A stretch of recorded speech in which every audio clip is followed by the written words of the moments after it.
All right, so here we're looking at a M&P15-22 lower with the hardware you're going to need in order to install a Picatinny rail onto the back end of the receiver here. So you can see I cut the buffer tube tower. I left a small notch on the bottom of the receiver.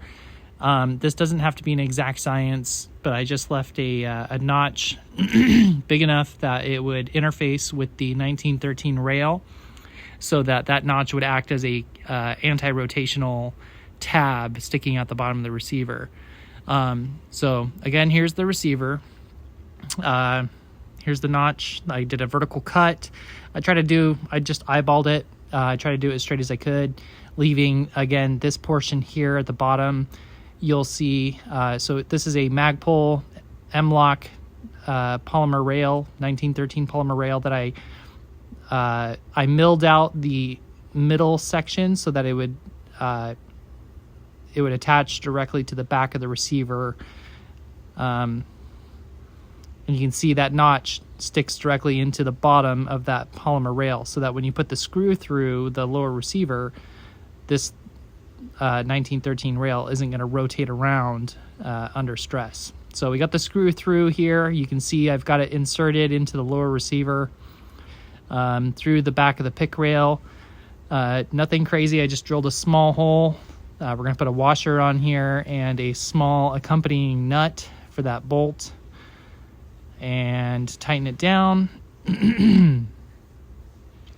I just grabbed it with a flathead wrench and tightened it down. There is one modification that you have to do to the upper receiver, or rather the bolt assembly.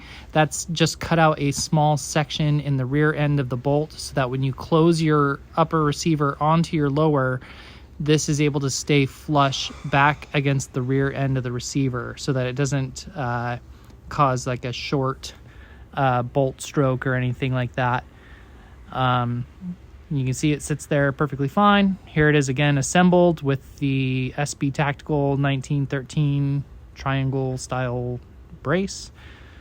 I would maybe recommend going aluminum. This one's been polymer. It's held up fine so far, but maybe long term I would eventually consider maybe doing like an aluminum rail just for a little bit extra security. You can see it folds up right along the side of the receiver.